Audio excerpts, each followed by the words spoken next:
Olá, boa noite para você. A polícia solucionou um crime bárbaro que chocou parentes e amigos de uma mulher assassinada a facadas na região do Barreiro, em Belo Horizonte. 2 homens foram presos, suspeitos de matar a vítima, que ainda teve o corpo enterrado no quintal da própria casa. A mulher, que também teria ajudado a dupla, está foragida. Os assassinos conheceram a mulher quando se mudaram para a região do Barreiro e chegaram a ajudar Simone no período em que ela estava doente, mas depois planejaram o homicídio. Cerca de 2 meses atrás, eles estavam na casa deles, na rua Carmela Luoto, quando tiveram a sua atenção chamada por uma criança de 11 anos. Ela bateu na casa onde eles estavam, pedindo que eles auxiliassem a sua mãe, a vítima Simone, que estava tendo uma crise de epilepsia em sua casa. Quando a Simone saiu do hospital e retornou para sua casa com uma saúde de certa forma debilitada, ela solicitou uma ajuda do Michael e da Kelly, sua irmã, para que eles, em troca de uma ajuda financeira, passassem a cuidar de sua casa, de sua saúde e do menino de 11 anos. E eles concordaram e de imediato se mudaram para a casa da Kelly, da Simone, que é a vítima. Segundo a polícia, no dia do crime, a vítima recebeu uma superdosagem de medicação e dormia quando o quarto dela foi invadido pelo trio de criminosos. A mulher de 46 anos levou mais de 20 facadas, foi asfixiada e agredida com pancadas na cabeça antes de ser enterrada em um buraco no fundo do próprio lote. Mas as marcas do homicídio não puderam ser apagadas e os criminosos acabaram fugindo com medo de serem presos. Estas imagens foram feitas por vizinhos que acionaram a polícia após desconfiarem do sumiço da mulher e de uma obra recente feita no local. Tá fedendo já, viu? Segundo a polícia, Michael Christian de Souza e Silva, de 23 anos, a irmã dele, Kellen Pereira de Souza, de 28, que está foragida, e Jefferson Eustáquio de Souza e Silva, de 22, que namorou com Kellen, executaram a dona de casa. Eles se dizem arrependidos e não conseguem explicar por que agiram com tanta violência contra uma mulher indefesa e que deixou um filho de apenas 11 anos. Eu fui influenciado por Kelly, ela que fez a gente entrar na casa. Pelo menos isso a gente arrependeu perante a Deus, primeiramente. Segundo, a minha vontade era somente pegar perante a justiça e esclarecer todos os fatos para pagar essa pena e seguir em cabeça erguida. Um suspeito de integrar a quadrilha que praticou o roubo à transportadora de Uberaba foi encontrado morto e outras 3 pessoas foram detidas pela Polícia Civil de Minas Gerais em conjunto com a Polícia Militar do Estado de São Paulo. Ulielson Maria da Silva, de 35 anos, Maria do Socorro Araújo, de 39, e Bruno Alexandre Damião dos Santos, de 40 anos, foram presos em um distrito de Ituverava, em São Paulo. Eles estavam armados e atiraram contra os policiais. O trio estaria tentando resgatar um outro grupo que também teria trocado tiros com a polícia em Conceição das Alagoas, Minas Gerais. Moacir Batalha Muritiba, de 41 anos, foi encontrado morto às margens da BR-050 em Uberaba. Ele seria ex-marido e irmão das mulheres detidas hoje. As cápsulas encontradas nesta ocorrência são do mesmo calibre das armas usadas no assalto a Rodoban. Por isso, a polícia acredita que o grupo faça parte da organização que praticou o crime em Uberaba. Mais um banco foi alvo de assaltantes em cidades pacatas do interior de Minas. Agora foi em São Francisco de Paula, que tem pouco mais de 6.000 habitantes. Os bandidos atiraram para todos os lados, deixando a população assustada. O ataque ao Cicobi, na principal praça de São Francisco de Paula, aconteceu por volta das 3 horas da madrugada. Em frente ao banco, a polícia recolheu várias cápsulas de calibre 12 e até de fuzil 762. Eu acordei com aquela barulhada, né? Eu tava achando que tava caindo alguma coisa, né? Eu até achei que era foguete. Os bandidos atiraram nas lâmpadas dos postes para o local ficar no escuro. Segundo a PM, a quadrilha estava fortemente armada. Dominaram aqui o circuito na praça, a cidade, espalhando vários homens pela praça e dando tiros para cima. E 3 deles adentraram o banco e explodiram o cofre da agência. No banco, a PM encontrou um pé de cabra deixado pelos bandidos. A perícia da Polícia Civil também esteve no local e confirmou que os criminosos conseguiram levar dinheiro, mas o valor roubado não foi divulgado. De acordo com testemunhas, a ação durou cerca de 20 minutos e os moradores contam que viveram momentos de terror. Enquanto parte da quadrilha explodiu o caixa, outros bandidos atiravam para assustar a população. Um dos disparos atingiu aquela loja, que fica bem ao lado da Prefeitura de São Francisco de Paula. Os criminosos também atiraram nesta van escolar, que estava estacionada numa rua perto do banco. Ninguém ficou ferido. Testemunhas viram os assaltantes fugindo por uma estrada de terra na zona rural da cidade. Nós não temos suspeito, estamos em rastreamento pela zona rural aqui que dá sentido a Itapecerica. Suspeitos de integrarem uma quadrilha envolvida com o tráfico de drogas e em homicídios em Ribeirão das Neves, na Grande BH, foram alvos de uma grande operação da Polícia Civil nessa manhã.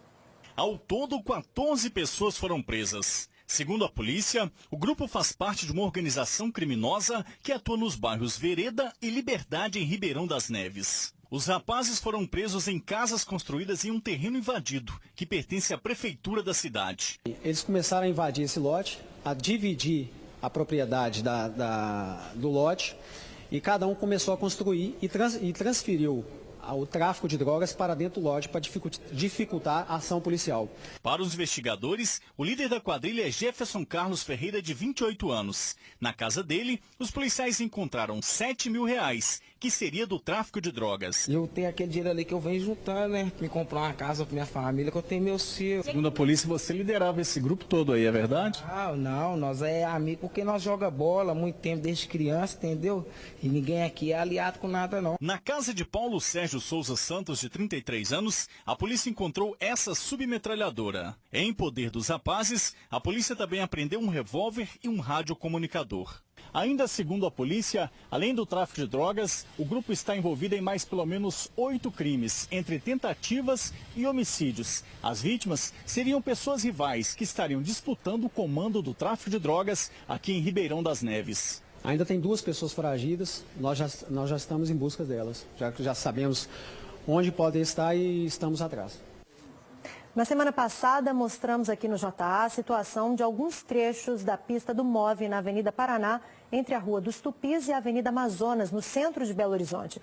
O local está cheio de buracos. Após a denúncia, a BH Trans informou que a obra de pavimentação já foi iniciada. A repórter Risa Castro foi lá conferir o andamento dela. O buraco com mais de 1 metro de largura e as ondulações das pistas da Avenida Paraná com Rua Tupis, onde os ônibus articulados do MOVE passam, já começaram a serem reparados. A TV Alterosa mostrou o transtorno causado pelo buraco durante a semana passada. Falha bastante o pedestre atravessar, a gente dá baque no carro, né? Logo depois da nossa reportagem, a BH Trans informou que as obras de reparo da pista seriam realizadas pela Sudecap. As obras começaram no início da semana e a previsão é que em 30 dias tudo esteja pronto. Para a segurança tanto dos operários quanto os motoristas e passageiros de ônibus, o local está interditado e as linhas foram desviadas. Vai melhorar muito, só que está atrasado, o pessoal é muito mole, quer dizer, ou seja, não agiliza o negócio. Tendência de melhorar, né? Com os desvios, o embarque e desembarque das linhas continuaram nas estações de transferência do MOVE, com o objetivo de não prejudicar os usuários. Está causando muito transtorno, ali na Olegário Maciel, o trânsito é muito mais pesado, dificulta mais o retorno para nós. E o JA também vem acompanhando a situação de algumas árvores na capital que, com o período chuvoso, apresentam um risco de queda. É o caso das palmeiras na Rua dos Timbiras, local onde um taxista morreu no mês passado, atingido por uma delas. Hoje, a prefeitura fez a remoção de 2 árvores na rua. O trânsito precisou ser parado para o corte das árvores e teve fila de carros na Rua dos Timbiras, entre Espírito Santo e Rua da Bahia. 2 palmeiras foram derrubadas.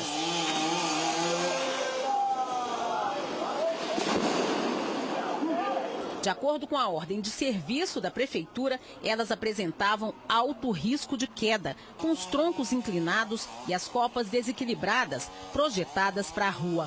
O trabalho exigiu cuidado com a fiação que estava pendurada em uma das árvores. O objetivo do corte é evitar novos acidentes no período chuvoso. No último dia 2 de outubro, uma palmeira que ficava neste ponto da mesma calçada caiu em cima de um táxi durante uma chuva forte. O motorista Fabiano Teixeira, de 35 anos, morreu no local.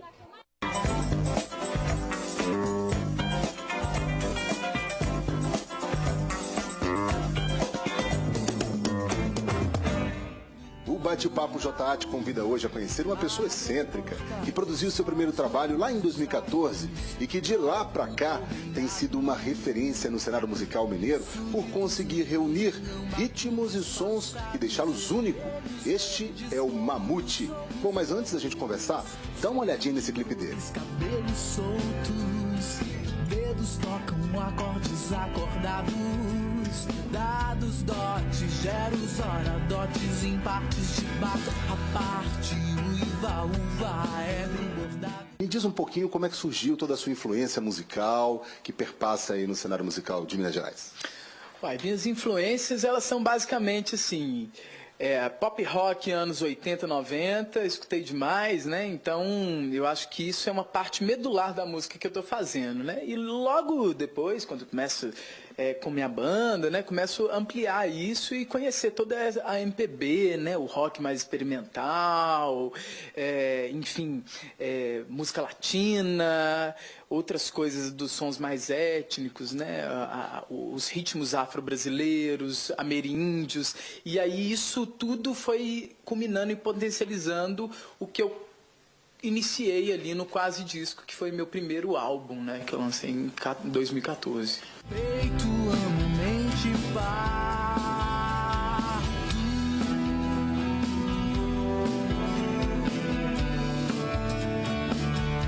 Esse disco epidérmico tem algumas músicas que são as minhas primeiras composições, né? Que eu comecei lá com a banda, misturada com algumas mais recentes.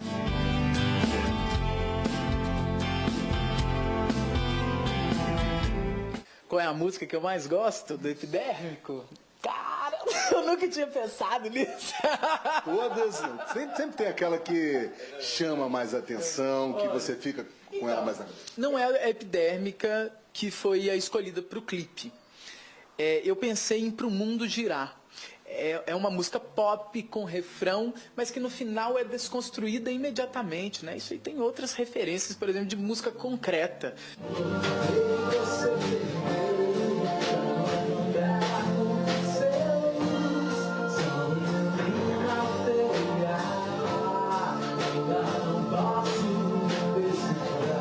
Vamos falar do lançamento, tem novidade também, participações... Então, eu tive o prazer, né, de receber o Cadu dos Anjos, né, que fez uma participação em uma música minha que chama Fenela, né? Ele trouxe uma poesia dele, bateu um flow. Ele vai estar também com a gente lá na sexta-feira brindando esse lançamento. Então, olha só, o lançamento vai ser nesta sexta-feira no Teatro Marília, ali na Avenida Alfredo Balena, 586, bairro Santa Efigênia, às 9 da noite, entrada R$ 24,00. Então, para o Bate-Papo JA terminar melhor ainda, mais Mamute para vocês.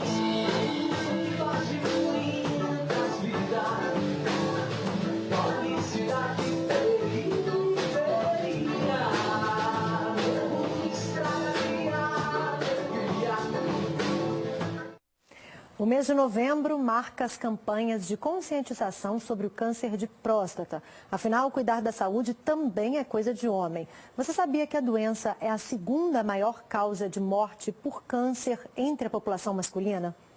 Paulo faz acompanhamento com um urologista desde os 50 anos de idade. Aos 61, foi diagnosticado com câncer de próstata e foi operado.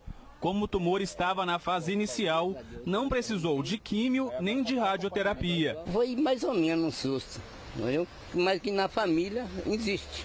Em casos como o de Paulo, quando o câncer é descoberto no início, as chances de cura podem chegar a 90%. Mas, para isso, é indispensável que os homens façam os exames para diagnosticar o câncer. Muitos pacientes nos perguntam se só seria necessário somente o exame de PSA, que é o exame de sangue. Ainda é necessário também, com um médico especialista, um profissional da área, fazer o toque retal bem feito, pois 15% dos casos de tumor de próstata, 15% deles têm o PSA no nível normal, então que vão ser descobertos somente pelo toque retal. A doença só apresenta sintomas quando chega em um estágio já avançado. Por isso, o acompanhamento médico é indispensável. Todo homem acima de 50 anos, a partir de 50 anos, procure seu urologista e comece a fazer os exames de rastreamento. Sendo aqueles casos que tem indicação na família que já tem um caso de câncer de próstata ou afrodescendentes, esses pacientes a gente indica que comece seu rastreamento a partir dos 45 anos de idade. O câncer de próstata é o segundo mais comum entre os homens, ficando atrás apenas do de pele. De acordo com o INCA, o Instituto Nacional do Câncer, por ano são registrados 50 mil novos casos no Brasil e 12 mil homens acabam morrendo, com a experiência de quem venceu a doença, graças a um diagnóstico precoce.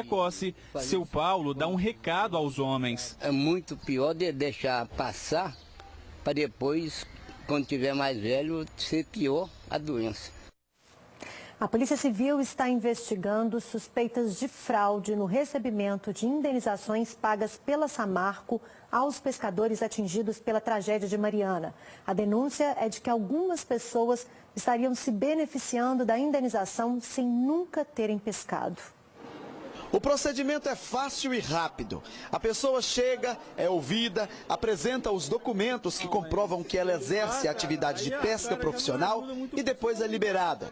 Foi assim com o seu Fábio, que é pescador há mais de 30 anos. Ele conta que sustentou toda a família com a atividade e que não teve dificuldade em comprovar que é da classe. Toda a vida eu gostei, desde menino que eu pesco. O seu Délio ganhava em média R$ 2.300 com a atividade e hoje vive com os R$ 1.300 pagos pela empresa Samarco. Porque assim nós vamos ter de verdade quem realmente é pescador, aqui no leste de Minas especialmente. A delegada responsável pela Delegacia de Falsificações e Defraudações diz que a polícia desconfia que tenha gente recebendo indenizações da Samarco sem nunca ter pescado. Recebemos uma requisição ministerial solicitando, que nós iniciássemos uma investigação para apurar suspeitas de fraude no recebimento da indenização paga pela Samarco. A expectativa é a de que até terça-feira da semana que vem, 350 pessoas sejam ouvidas.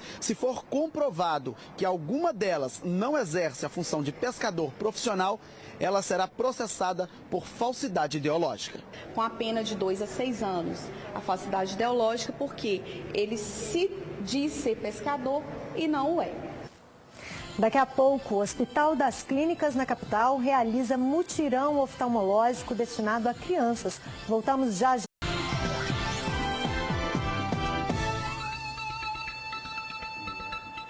Agora são 7h37. O Serviço de Oftalmologia do Hospital das Clínicas em BH realiza um mutirão de exames destinados ao público infantil.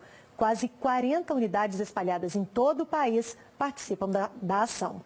Foco na criançada. O mutirão oftalmológico vai atender crianças com idades entre 5 e 12 anos. A ação faz parte de uma força-tarefa realizada por diversos hospitais universitários federais espalhados pelo país. Pacientes mirins que estavam há tempos na fila de espera para um exame. Gabriele, filha de Adriana, já aguardava por uma consulta havia 8 meses. Tem uma sobrinha também que está esperando também, ela já tem até mais tempo, entendeu? E a gente que é pai, a gente fica preocupado, porque a gente tem que olhar e não tem condições de pagar particular, então dou maior força. Aqui em Belo Horizonte, a ação começou no início da semana e vai até essa sexta-feira. Ao todo, 75 crianças vão poder sair daqui kits com a saúde dos olhos. Foi meio difícil de ler, porque ela fica pequena. O que ele falou para vocês? Eu não vou precisar de usar óculos, não.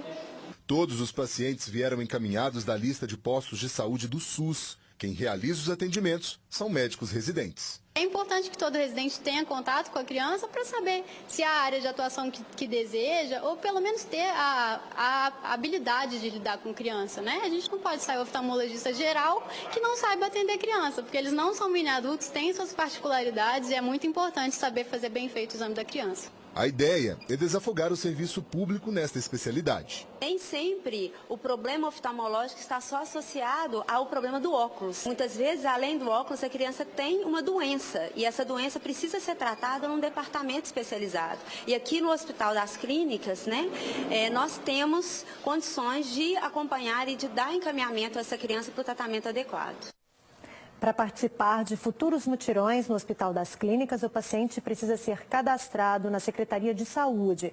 É só ir ao posto mais próximo, agendar uma consulta e, se a necessidade do paciente for atendida em um mutirão, ele será encaminhado.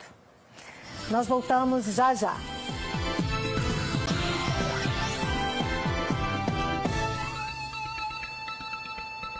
Agora, alguns dos destaques do SBT Brasil. Tasso Gereissati é destituído por Aécio Neves da presidência interina do PSDB. O Conselho Federal de Medicina aumenta a possibilidade de parentes que podem emprestar o útero na reprodução assistida, a chamada barriga de aluguel. Eu volto amanhã a partir das 7h15. Boa noite e até lá.